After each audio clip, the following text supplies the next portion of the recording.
So I'm delighted to welcome you to another edition of the Business of AI podcast. And this week, I'm delighted to be joined by Ben Turner from Electric Twin. So Ben, welcome to the podcast. Thank you very much for having me. Great to have you here and looking forward to getting your experience and insights here. So for our audience, I wonder whether you could tell us a little bit about your background and then go on and tell us a bit more about what Electric Twin does. Yeah, of course. So, my background actually started off as a physicist at University College London. I worked there for a number of years, looking at the sort of single molecules and the properties of single atoms. Before I moved into AI, I joined a company called Faculty, which is now one of Europe's leading applied AI companies. And there I led a lot of the work around trying to understand behavior using AI and data science. I then actually left Faculty to do polling in 2019. I set up a small skunk works inside Hanbury Strategy, really just to learn a bit more about the problems that companies face day to day. I've been an academic and a consultant, and also just to show that some of the ideas that we developed in Faculty really worked when you applied them to the real world in that sort of the metric of success of social sciences, which is can you predict elections? We're actually the most accurate forecaster. We were off by one seat in that general election. And then I was asked to join No.10 to be chief advisor to the Prime Minister in digital and data. I joined No.10 December 2019. And as we all remember, or maybe try to forget, that means that I was there when COVID struck. And I was actually heavily involved in the response to COVID. And I think one of the most striking things around COVID, and one of the sort of things that I think really came out of it for me, was we really didn't have the tools or the capabilities to understand human behavior. In the end, actually, what got us out of COVID was the amazing technological vaccine breakthroughs. But actually, when we look at some of the responses we did in the other areas, they didn't work as well, and we still don't understand what worked and what didn't work. And I just felt that this is a huge opportunity, because a lot of the problems that we face in the world today are to do with changing behavior, whether you look at climate change, mental health, obesity. A lot of them are around trying to help people to change their behaviors. And so that's what we're trying to do at Electric Twin. We're trying to help organizations better understand their audiences, whether that's in the public sector or the private sector, and really be able to gain that deep understanding of what people care about, what they feel, what they want, and then be able to sort of test and iterate ideas at speed.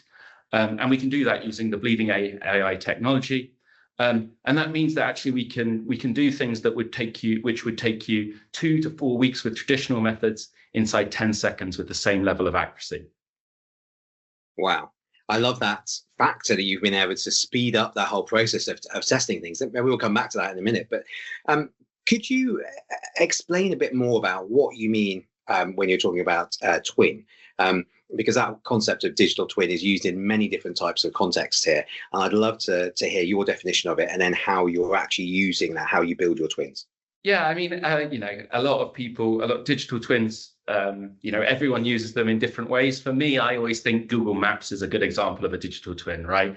It means you can sort of very quickly understand what's going on in the world around you, in this case, the traffic, and get to where you need to be in the quickest amount of time possible, right? That's what Google Maps allows you to do. And you can think most digital twins, whether that's a digital twin of a Formula One car or a wind turbine, they're essentially around that sort of real-time feedback. So what we're essentially trying to do is we're trying to create something similar to that. Let's call it a synthetic audience that allows a company to really understand its audience, maybe the audience that it currently has, how they can build a better product for their audience, or maybe they want to build out a new proposition or a new product or appeal to a new generation. Say, for instance, they're a very popular brand, but with an aging demographic, and they want to build out a product that appeals much more to Gen Z and how they, their lifestyle choices, etc. So you can think about it in different ways. How can we put a tool into decision makers' hands that, rather than having to guess, I mean, we might call it like expert judgment or a bet or a hypothesis. Fundamentally, it's guess. How do we move it from having to make guesses to being able to give them the tooling that means that it's much more based on data, and that actually that they can sort of gain as much confidence as fast as possible so they can make better decisions? And what does that data set look like? Because, if you're thinking about normal population or even psychographics, demographic data that maybe an advertiser would be using or a pollster would be using, they're going out and asking very specific questions to real human beings. So part of the challenge as a pollster is being able to come up with the questions, but they're always going to be different. And well, not always.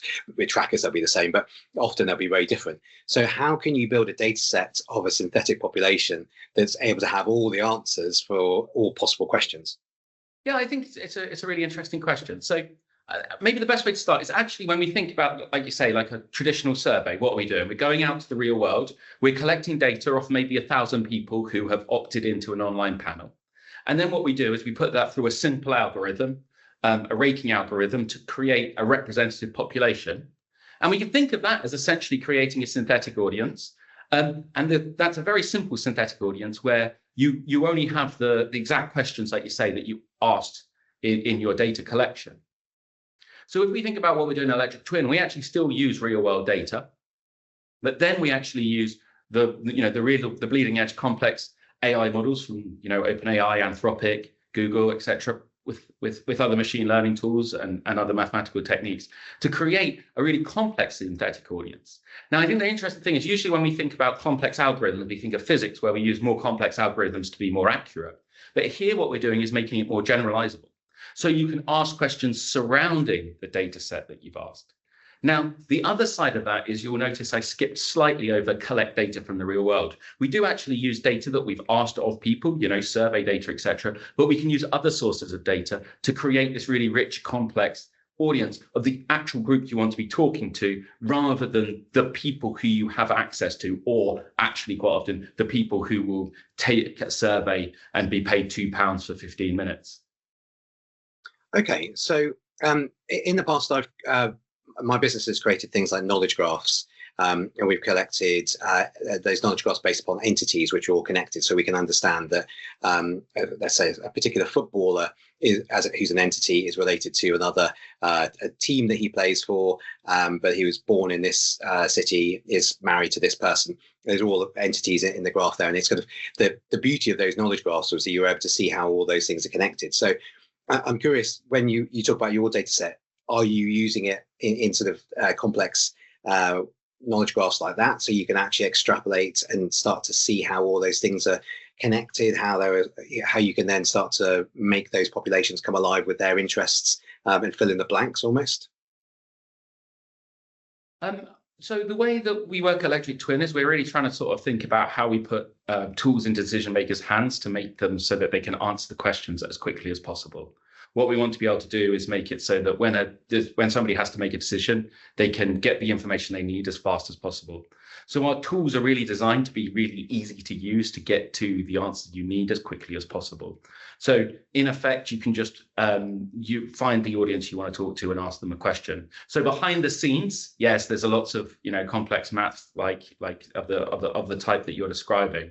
But I think that often one of the mistakes that we have made in sort of social science is we spend a lot of time really interested in the how, the sort of, how the maths works, how society might interact and what drives.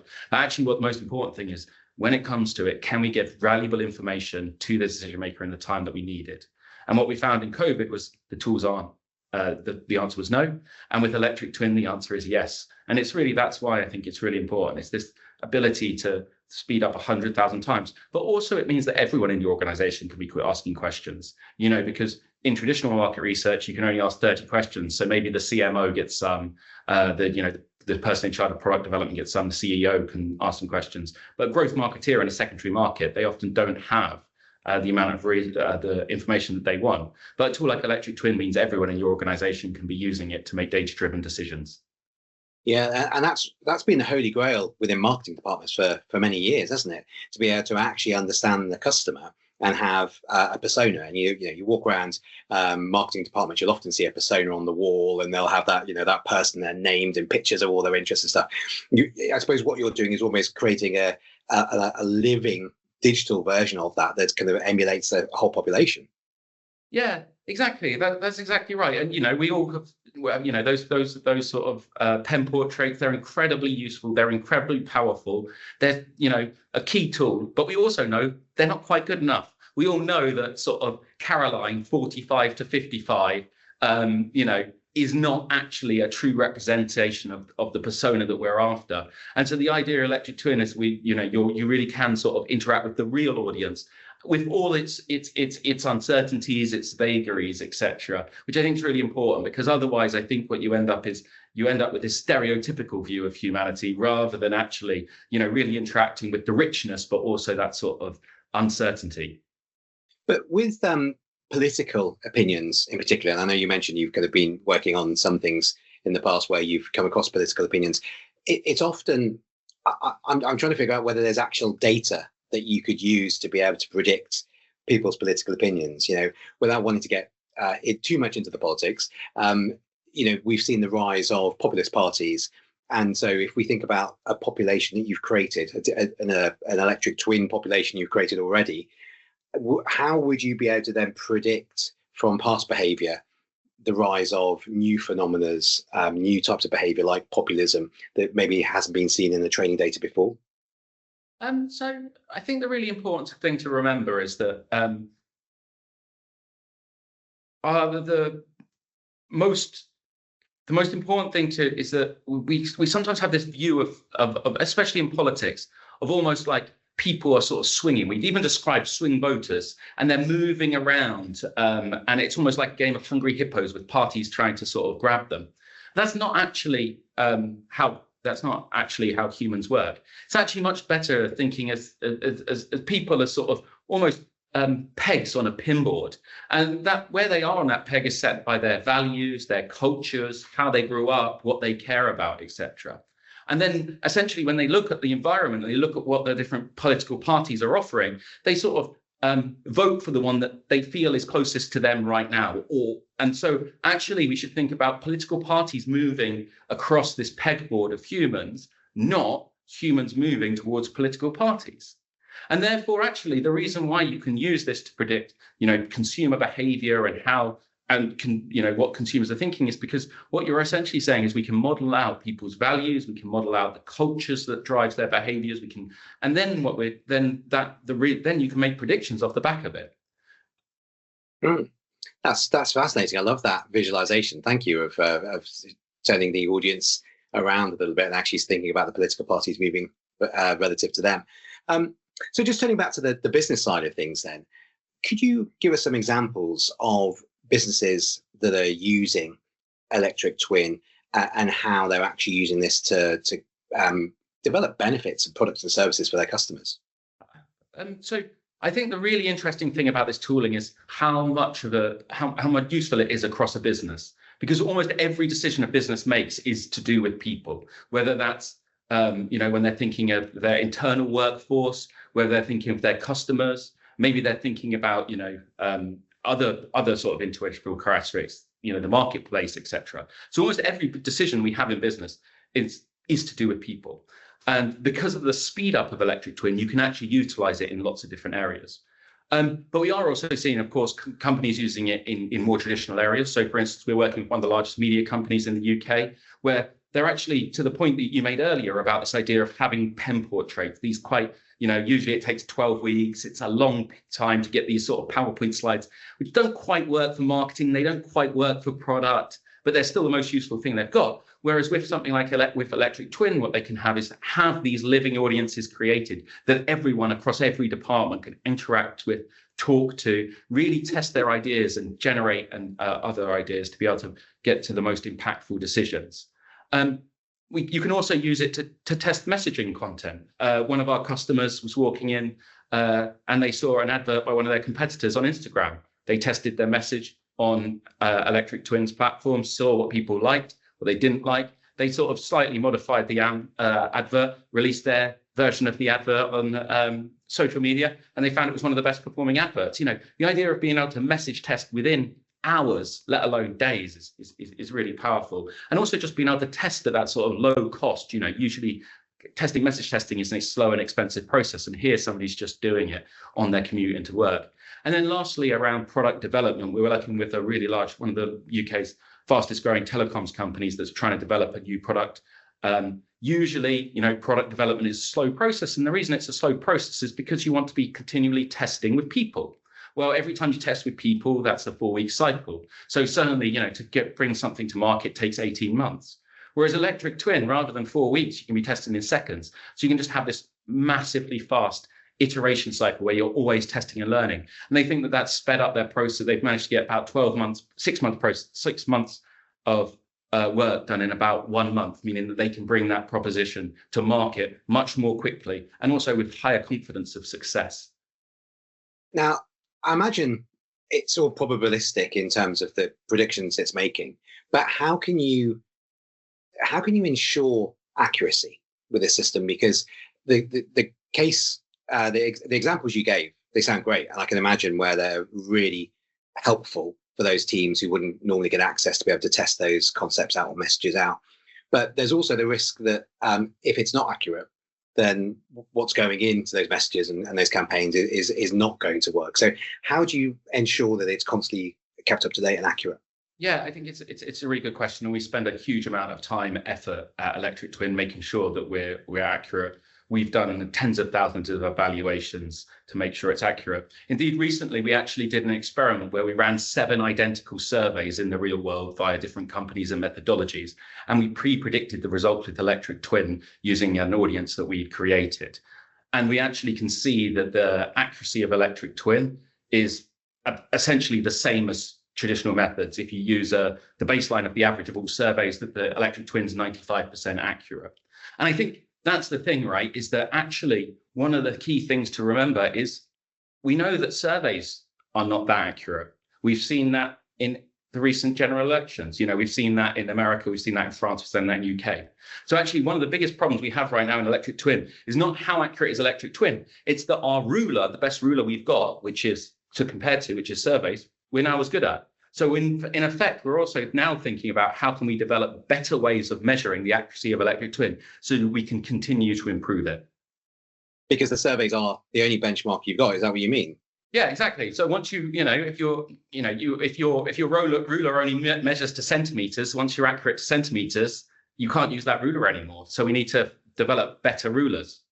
And I think that was the question I was kind of maybe opening up at the beginning around data sets and individuals, and now how can you actually start to maybe stop at an individual level, understand their needs, their interests, their behavior, build out those individuals, and then create populations of individuals that you understand. But am I wrong in thinking that you're starting with a population rather than individuals, or what's the interplay between individual and population? I mean, whenever you're making predictions of populations, you want to make sure your prediction is of the population with all the noise that are involved. How you do that, we're within the sort of Electric Twin engine we're making predictions at different levels to try and get to that accuracy. Because what it's really important at the end is when a decision maker needs to make a decision, that it's accurate, that it's fast. To your point on sort of the vagaries of like human behavior, and that's the other really exciting area actually. One of the key limitations of market research is we ask people, how would you use this product? Would you buy this product? We all know that we're not very good at predicting that sort of thing. Whereas actually using these type of synthetic audiences based on other data, you can actually start to think about actually being able to predict behavior. So what people will actually do, which is what decision maker wants. If lots of people say they'll buy a product and no one does, they don't care. If people say they won't buy the product, but they actually do, obviously they do care. And so this way of thinking about measuring and understanding populations actually might become much more accurate than our traditional methods, because our traditional methods are limited by the fact they have to ask people how they will act. And we know that is not very predictive.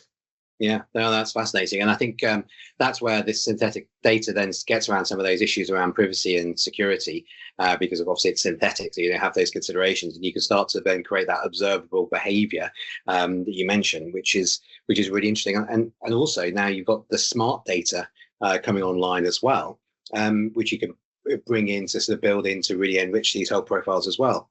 I mean, maybe. I think that, one of the things that we are always conscious of in Electric Twin is that the big data revolution of the 2000s, did not create a revolution in social science. Actually, sometimes it's about being very careful with using very high information. It's about how you combine the really high information data sets to use as a sort of seed for that synthetic audience with the obviously large information, the huge data sets created, that are contained within, say, for instance, the large language models. Actually, sort of throwing everything into a sort of bathtub and mixing it around. We've sort of tried that and it didn't quite work. So, I think it's really important that we don't. So a lot of the time, actually, Electric Twin, we're lucky enough to work with Michael Murakrishna. He's one of the leading social scientists in the UK. He's professor at London School of Economics. Because I think it's really important that we're not just an organization that thinks, oh, AI can solve everything. It's about really understanding the science and being able to sort of fundamentally thinking why something might occur and slowly building through that scientific method, testing with experiments to see if it works, and continually working our way up that level of accuracy. And that's why I think we've now managed to get up to this very, very high level of accuracy. And it's because of all the science experiments, because of the thinking. And it's not just put all the data together, it's also the sort of scientific work that we put in behind the scenes to make our engine as accurate as possible. Yeah. I mean, that's what I'm really sort of taking away from this. There's some very solid data science happening here. And often in that term AI, that's a catch-all term that, for most people, I think in everyday people in the street, they'd really be talking about a chatbot. Talking about ChatGPT a lot of the time, but actually in AI, there are so many different flavors of technology, including the data science, that often people don't think about. Yeah, exactly. I mean, that's the thing within, Electric Twin. We are using the very bleeding edge AI models, but we're also using data science techniques. We're also using social science techniques. We're also using signal processing techniques. It's just about being, combining all the different techniques that we have, all the tools that we have access to, and the best possible data sources to get to the accurate result and to be able to give that to a decision maker so that they can make the most impactful decision possible. And just coming back to your time in government, how did that influence what you're doing now? I mean, you when you talked about your background, you were there right at that sort of that point when COVID became so problematic on pretty much every level of work and life. So what have you learned from that experience that influences what you're doing now?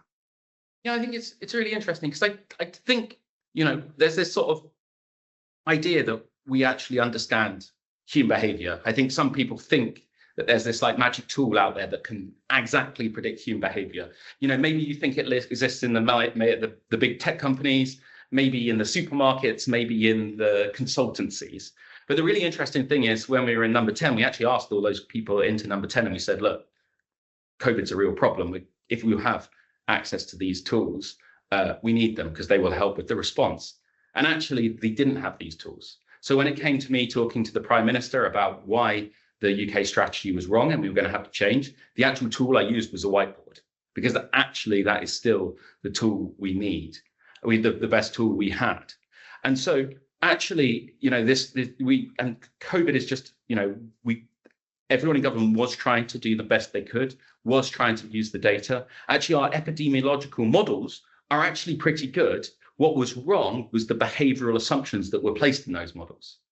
And so actually from the time in government, I think it's those fundamental assumptions about how humans behave, what they respond to, what they care about. Those are actually the key factors around so many decisions. And actually, when you try and work out, why do we think this? When you probe those, you find out we don't actually know, right?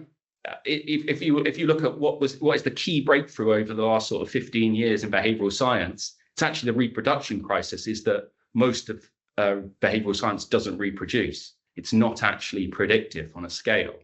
So I think we have to be really careful about where we think our current level of understanding around human behavior is. Now, I don't want to say that as a pessimistic. Actually, the reason why I'm so excited about where we are in Electric Twin is I think that there is a huge revolution about to come, driven by things like what we're building in Electric Twin that will actually allow us to be able to build out model, actually allow us to help decision makers better decisions, build out better policy, etc. So I actually think it's a really exciting time to be in sort of social science. But I think that's because our actual level of knowledge is maybe much lower than sort of people expect. Mm. Wow, it does sound like it's a sort of really sort of bleeding edge area of both research and then applying that technology at the moment for businesses. But I imagine there's also an application there for government. I mean, obviously, you mentioned what you did with COVID, but I wonder, there's so many government health programs, whether it's to address smoking or obesity. This could have major applications there in terms of understanding and then influencing behavior as well. 100%. I mean, if you look at, we just had probably the most successful vaccine drive of all time in COVID. That's what finally succeeded in breaking us out of the sort of cycle of lockdowns. But we see rising vaccine hesitancy. And, so why are we seeing rising vaccine hesitancy? What messages could we bring to bring different populations around? Actually, we should be careful. Not different groups within society have different reasons for that hesitancy. So we need to be making sure that our messages work for them. And so actually, even in that example, you can just see how electric twin could be incredibly powerful for allowing government to shape better policies, better interventions, better messages to increase the take up of vaccines. Because, people are dying because they're not having vaccines. Yeah, it's a very powerful tool to be able to both understand and then predict, and then start to build those programs and those policies for the government. Okay, well, just to kind of pan out a little bit, and as we start to kind of wrap things up, I wanted to understand your view of the AI landscape in the UK. I mean, you're really at the cutting edge of this field here. The UK has an opportunity to lead, and I think this is part of what we're trying to do at UK AI is identify the areas where we can lead, which maybe aren't the foundational models, but it feels like there's a layer of products and services which are built upon those foundational models where the UK can lead. And it sounds like you're in that space as well. So I wonder whether I could get your perspective on where you think the opportunities are for the UK to be really competitive and to lead. I think the UK can be competitive and lead everywhere. I don't see there's any reason why to say we can't lead in foundational models. DeepMind sits in London. I think that we should be massively positive about what the UK has around AI. We have one of the best sort of VCs ecosystems, maybe second after sort of Silicon Valley, but definitely one of the strongest in the world. We have some of the top universities in the world, all within sort of 2 hours of each other. We've got Google, we've got fabulous AI startups, we've got the talent. So I think there's no reason to be pessimistic or unambitious anywhere. I think that the things we've got to do is it's really important that we don't pretend that it's easy to maintain our position probably as the third best AI center in the world. Lots of countries are looking at AI, lots of countries are making huge investments. We have to match them, we have to beat them. We have to really make sure that we're doing everything we can, both to create this generation of the next generation of companies, but also I think it's really important we keep the growing generation of companies, those entrepreneurs in the UK, so that they can build these massive companies, but also mentor the next generation of entrepreneurs. So I'm really positive around the UK. I think that we have every condition necessary to really be one of the winners of this generation of AI. But I think to do that, we have to work hard. Yeah, and I agree with you on the talent and some of the assets that we've got in the UK, which place us in that incredible position. I suppose what I was really asking in my question was, can we do everything, or do we need to specialize? Because it feels like there are some areas in the UK where we might be able to specialize. And I was wondering whether you thought maybe one of those is the space that you're in, or whether there's even some other areas such as within the healthcare sector more generally. When I've spoken to people from the legal sector, they think that there's a big opportunity for the legal sector and regulation. But are there areas where you think we should specialize in the UK? I think we're really lucky, actually, in London we have, our cultural arts. Our arts are located, and our cultural centre is here. Our government centre is here. Our, sort of businesses are centred here. Our finance is centred here, which isn't true in America, right? Your culture is, let's say, Los Angeles. Your technology is San Francisco. you've got a science hub in Boston, you've got a finance center in New York, and then you've got government in Washington. So a company can't talk to all those different groups, can't talk to all those different things, whereas I can talk to all those people within a day, even with, even in person.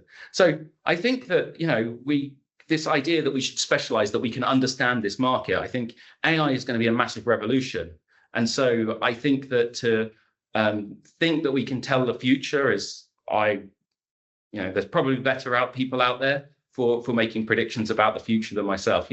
I'm very pot committed to electric twin. I think what we're building is going to be hugely valuable, and both for governments and also for private sector.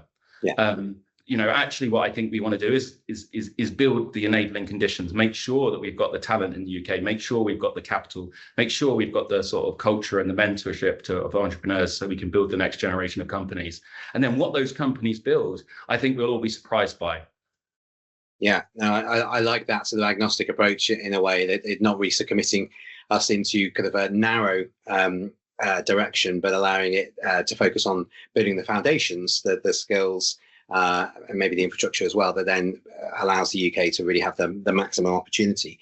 So just as a sort of last question then, as you look to the future for electric twin, what are the things which are coming up on the horizon that you're most excited about, either your product or your services or technologies that you want to harness?